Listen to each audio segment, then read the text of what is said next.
I worked for an organization called Center for Student Missions. You guys can all stay up here if you want. I'm not going to be long. No, whatever you want to do, it's all right. Hey, there you go. Hey, Center for Student Missions is an organization in downtown Los Angeles. I lived in a Skid Row hotel, and my job was to take a bunch of youth groups that would come to downtown LA once a week, and my job was to take these youth groups and give them an incredible inner city experience where we'd go into missions, feed homeless, we did a prayer tour around the city, and we did a lot of crazy things. And so one particular weekend, there was a group of college guys that came up that I was in charge of taking around the city and plugging them in to serve different places. And one of them came up late. They had a van, but one of them came up late and had a car, and he parked it next to our Skid Row hotel. And so about 10, 11 o'clock at night, we came back to our Skid Row hotel and the van, and we were walking into the hotel, and one of the guys taps this other guy on the shoulder. He says, "Hey, bro, isn't that your car?" He's like, "Yeah, that's my car." He's like, "Why is somebody else in it?" And we looked over there, and there's a guy that had broken into his car, and he was still in the car. And all of a sudden, we're like, "Hey, what are you doing?"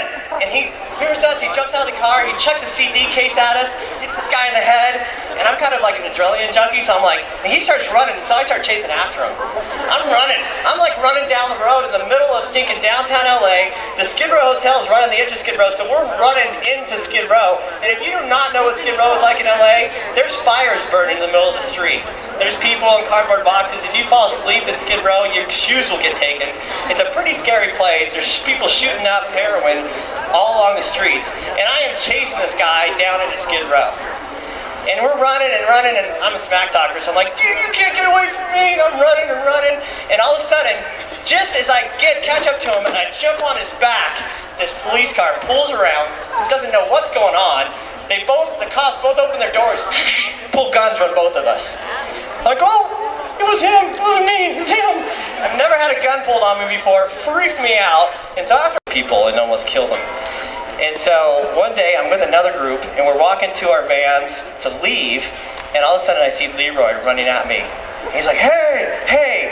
And I'm like, I'll pretend like you didn't see him. And he's closer he gets, I notice something.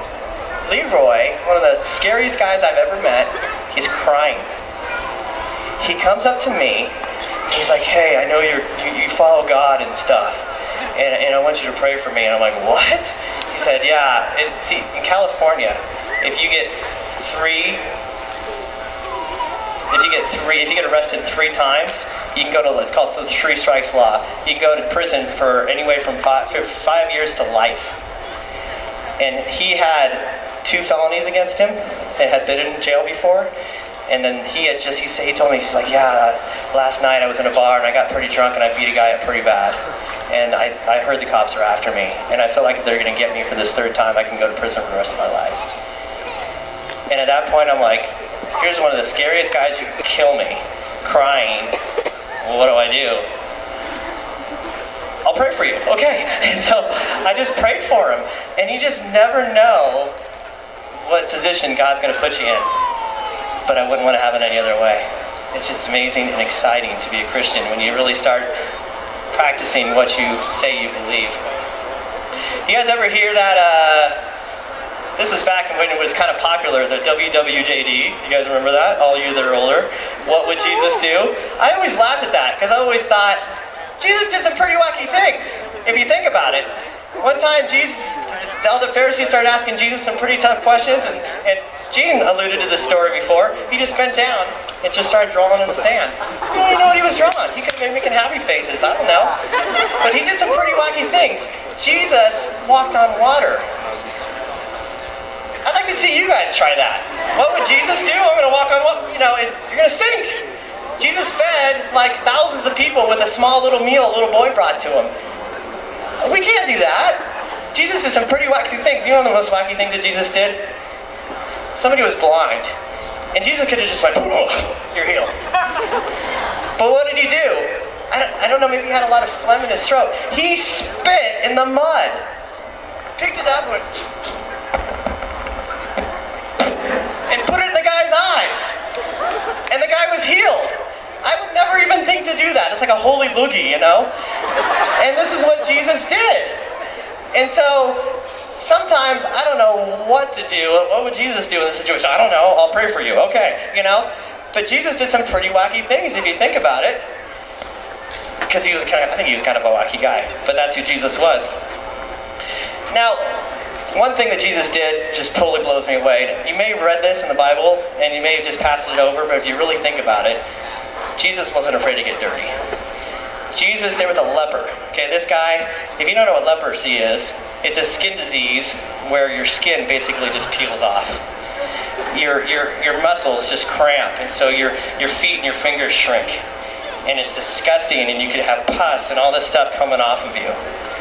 And they were told that they had to go on the other side of the street and just to say out loud, I'm unclean, so people would avoid them so that nobody would touch them. They had leper colonies where these people would have to go and live away from normal people. There's this leper that comes up to Jesus and asks to be healed. Jesus could have went, oh, no, sorry, don't want to really touch you, and walk away. Or Jesus could have went, you're healed. But you know what the Bible says he did? He says he went up and he touched the guy and he healed him. He didn't have to touch him, but why do you think he did? That's right. Jesus was not afraid to get dirty. He wasn't afraid to touch people. He died for us all, but at the same time, he was so into the individual person. He was so personable with people. So much to the fact that he touched, he spit, he did all these crazy things for people, and he was so involved in their lives. Physically, he was there. I look at some of these Bible stories of Jesus, and I'm like, how do I even apply those to my life? What would Jesus do in my situation, the things that I'm going through? The only thing I could think about that was we were in Mexico years ago, and we're in this orphanage, and one of the moms comes up to me and says, Brent, I don't know if you've noticed this, but the kids have lice. All the orphan kids, they have lice in their hair. What are we supposed to do? I said, love them, play with them, pretend like they don't have lice. If we get lice, big deal. Jesus would have played with the kids. Let's keep playing with them. These kids didn't have any way to, they didn't have the shampoo that we can buy at the stores around the corner that gets rid of lice or the combs or whatever. So, this mom would sit down every day with a comb and pretend like she's doing these girls' hair, but she's trying to pick lice out of their hair. And we just played with the kids and said, if we get lice, we get lice. Who cares? We love these kids, we love Jesus. And we did it, and none of us ended up getting lice, But we were there, and we loved the kids anyway. Don't be afraid to get dirty for Jesus. Don't be afraid of people that you think scare you. Because Jesus was the one that reached out to them, and so should we. There's a lot of stories that we look at and go, wow, how can Jesus do that? How do I apply that to my life? And if you look at the Bible as a whole, we may not know in every situation of how to apply that to our lives, but I can tell you one thing. I can tell you if you look at the Bible so closely, you will see who Jesus loves, who Jesus cares about, and it'll tell you what you should do about it. What is the number one, anybody know what the number one topic in the Old Testament is? It's the Bible school answer. God? Yes! The number one topic in the Old Testament is God. You know what the second biggest, most talked about topic in the Old Testament is? Justice and serving the poor. Besides God, the Old Testament talks more about justice and serving the poor. You guys know that? This Bible is full of this. In the New Testament, justice and serving the poor is talked more about heaven and hell. Justice and serving the poor is talked more about Jesus coming back again. That's how much the Bible talks about service and justice for the poor. The Bible talks about poverty 2,100 times. In the New Testament alone, there's 500 verses. In the first 4 books of the Bible, Matthew, Mark, Luke, and John, it's 1 in every 12 verse that talks about the poor. In the Gospel of Luke, it's 1 in every 10 verse that talks about the poor. In the Gospel of James, it talks about every verse, 1 in every 7 verses talks about justice and serving the poor. You know what? This Bible is small already, but it would be a lot smaller if we took all the verses out that talked about the poor. Do you think God cares about the poor? He does. The question I have for all of you is, do you care about the poor? Do you care about the needy? Do you care about the people in this city that are going to sleep probably in this park or maybe on the benches where you're sitting right now? Do you guys care as much as God cares? That's what I want you to think about. Do you care that today 1.4 billion people live on less than $1.25 a day? 1 in 3 people in Africa are malnourished from lack of food. 65,000 people die every day from lack of drugs that you can get at the local pharmacy down the road. 65,000. 24,000 kids die every day from hunger. 24,000 children. Out of those 24,000, 8,000 of them are under the age of 5 years old. Every single day. 24,000 kids. That's 720,000 children a month, 8.6 million children a year. That's one child dies from hunger every 10 seconds. 1001, 1002, 1003, 1004, 1005, 1006, 1007, 2008, 2009, 10. Think how many 10 seconds you've been here tonight. It's a lot.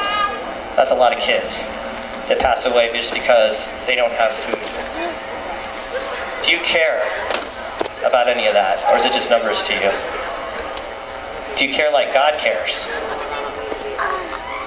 Or maybe you care a little bit more about your cell phone. You might care a little bit more about your iPod. You might care a little bit more about making sure that you have name brand clothes that you wear and look cute every day. You might care about those things more than you care about people that are dying, and with all the things that you take for granted every day. Full fridge, a bed to sleep in, a house. God cares. I love this story. A friend of mine that was working for Center for Student Missions in a different city told me this story that happened to him. This group came out from somewhere else to work in the inner city. Their van breaks down in the middle of the inner city. They're calling around trying to get rental cars and stuff, so they're in this parking lot of this gas station for a while. One of the kids that came on this trip really liked his shoes. You guys have anybody in your group, you know any people that just have to buy the nicest shoes? He bought the nicest shoes. There were these Nikes, they were totally white. Anytime he scuffed them or got a little mark on them, he had this little like shoe polish thing where he could just kind of go over it. Beautiful, beautiful shoes. I don't know how much they cost. I have no idea how much shoes are nowadays. I just buy Toms. But they're really, really nice shoes. And so he goes on this trip and he brings these shoes. And he's trying the whole trip, he's trying not to get them dirty. He's sitting in the van. They're just waiting for them to figure out what they're going to do with this broken down van. And the kids look and they could see a perfect view right down this dirty, scary, dark alley. And in this alley is a big dumpster. They see this homeless guy. He's got a pair of shoes that are falling apart. Got some holes in them. He walks up to this dumpster and he jumps in and he's looking around. All of a sudden he pulls out these pair of shoes that were pretty dirty, but at least they didn't have holes in them. So he says, hey, that's a trade up. So he takes his holy shoes off, he throws them in the dumpster, he puts these dirty shoes on that somebody had thrown away, and walks away. Not very much long later, no joke, this guy comes up, he's got a piece of cardboard on his bottom of his shoe, wrapped around his foot with rubber bands. He's got them on both feet. This is his shoes. He's walking on cardboard held together with rubber bands. He goes to the dumpster. He looks in. He finds the shoes that are holy that the guy had just thrown away. Thinks to himself, well, this is a trade up. So he takes his rubber band shoes, cardboard shoes off, puts them in the dumpster, puts on the holy shoes, walks away. Not much long later, this guy walks up with no shoes. His feet are bloody. They're dirty, they're blistery. He's walking kind of gently because I'm sure his feet hurt. Guess what he finds in the dumpster? Cardboard, rubber bands. It's better than no shoes. Just as he's trying these cardboard rubber band shoes on, this kid with the white Nike shoes jumps out of the van, takes off his Nike shoes, hands them to the homeless guy, and says, God bless you, and walks away. That's pretty awesome. What would you give up? What's something that you hold tightly to that you couldn't live without? Could you give it up to somebody who has nothing? Sometimes God calls us to give up a lot, and sometimes we won't. One of the best ways to serve God is to serve the poor, because the poor have such a special place in the heart of God, I believe. You guys know the story about the sheep and the goats? Matthew 25, you got this incredible picture of the throne room of God, and God is there. It's like Judgment Day, and we're all there. And God looks down and he says, "Blessed are you, all of you people, because," and he uses the word "I." This is God talking. He says, "You know what? When I was hungry, you all, living on earth, you gave me something to eat. When I was thirsty, you gave me something to drink. When I was without clothes, you gave me clothes and you clothed me. When I was sick, you came and cared for me. When I was in prison, you came and visited me." And the Bible says when the righteous heard this, they looked up and they asked, "God, when were you hungry and we fed you? I don't remember ever giving you something to drink. When did we clothe you? When did we take care of you when you're sick? When did we visit you in prison? We did that for other people." And it says that God looks at them and said, "You know what? Yeah, you did it for other people. And when you did it for those people, it was just like you did it for me." You guys know when you feed people, when you give people drink, when you give your clothes away, when you care for the sick, when you visit people in prison, when you do those sorts of things, you know you're touching the very heart of God, according to that story. Isn't that cool? That's how precious the word is. The least of these are the people that really need it most. God holds close to his heart. Now, the first time that I went to downtown LA and started just feeding homeless people, it really rocked my world, because I didn't just feed people, but I talked to people.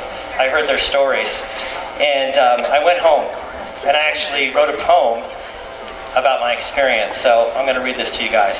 Is that cool? Can I do that? All right. It says, "As we dream of living on streets of gold, hundreds experience the streets of LA every day. I recognized Jesus sleeping in a cardboard box alone. I saw Jesus wearing the only clothes she owned. I noticed Jesus smiling in an innocent Hispanic kid. I hope he doesn't join a gang and die like his brother did. I was offered drugs by Jesus who said he'd get me high. I smelt the breath of Jesus as a wino staggered by. I gave my breakfast to Jesus, who hadn't eaten for days. This city holds opportunities to touch Jesus in many ways. I know Jesus sits in heaven upon his mighty throne, but we can reach out and touch him by helping those who have no home." That's the way I feel. From now on, I try to see Jesus in everyone that I try to help and serve. Now, one time I did this. There was a guy in a park, and we went to feed donuts to this guy in a park, and or a bunch of people in a park, and we were out there feeding donuts, and it looked like everybody gotten one. And I had one of these big, huge bear claw donuts, those big old ones left. And I saw this guy all the way on the other side of the park, and so I'm like, "Oh, he hasn't had a donut yet." So I started walking over to him. And as I got closer, he saw me, he saw my donut, he got a big smile on his face. So I walk up to him like, "Hey, you hungry?" He's like, "Yeah." So I said, "Here, have a big donut." He's like, "Thanks." Takes a big old bite out of it. And he's chewing on his bite, and I started talking to him like, "So, tell me about yourself, what's your name?" And he's like, tells me his name, he was chewing, and then we had this conversation. We talked about where I was from, where he was from, what life was like. I shared my life with him, I shared God with him, and we had a great conversation. And after about 20 minutes, half hour, I looked down, and he had not taken one other bite of that donut. This guy was hungry. I could tell by the first bite. But he didn't take another bite of that donut. You know why? He was more hungry for somebody to talk to than food. He was lonely. He didn't have Jesus Christ in his life. He was sleeping under a tree somewhere. This guy was lonely. And that blew me away. And from that point on, I actually said, "You know what? I didn't want to do this much more often than I do it now." And that's when I started working for Center for Student Missions, started living in a Skid Row hotel at that point. There was a guy that lived in that hotel. It's called the Huntington Hotel down on 9th Street in Los Angeles. His name was Carl. Carl was a drug addict. He had needle marks all up and down his arm. And most of the time you talked to him, he was totally stoned, totally out of it, kind of respond to you with grunts. He would sit at the hotel lobby at night because he knew that we would come in with these youth groups and we'd have leftovers from meals that we'd come home with, and we'd give him our leftovers. We'd talk, we'd pray with them, we'd feed them. And then we'd go, then we'd go to bed or whatever. And we'd see him on the streets every once in a while. One day, Carl totally disappeared. Didn't know where he went. We all just assumed he was dead from an overdose. A couple weeks later, I'm in the Los Angeles mission, feeding people. I feel this tap on my shoulder. I turn around, and there's this guy with this big old smile on his face. He's like, "Brent, how you doing?" And I'm like, "Carl?" "Yeah." I'm like, "Oh my gosh." There was this glow in his eye. His hair was all slicked back.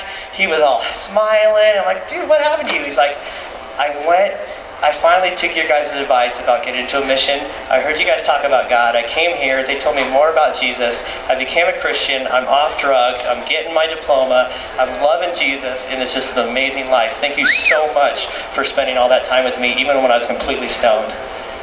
Oh my gosh, Jesus can change lives, man. He can change lives. I was so excited to be a small part of Carl's transformation that, man, I'm thinking, Jesus can help me. He can help you guys save lives. I want you guys to notice all these balloons out here. There are 240 balloons. Why is that number significant? Because every day, like I said before, 24,000 children die every single day from hunger. So if you look at those balloons, 240 of them, every balloon actually equals 100. So that may seem like not a lot of balloons, but if you think about every one of those balloons equaling 100 balloons, it's a lot of balloons. And I want you guys to look over there and think about how many children die every single day from just not having enough food, not having enough to eat. And I want you guys to think, what can you do about it? Because I'm not just talking about kids in Africa. I'm talking about kids in the United States. I'm talking about kids in Ogden that go hungry every night. And so what these teenagers are going to do is they're going to cut the balloons and they're going to let them go. And I want you guys to watch and to think and to pray, how can God use me to save a life? How can God use me to change someone's life? Go ahead. Let those go, girls. Okay, well, I'm going to watch some balloons fly away, so I'll let you go.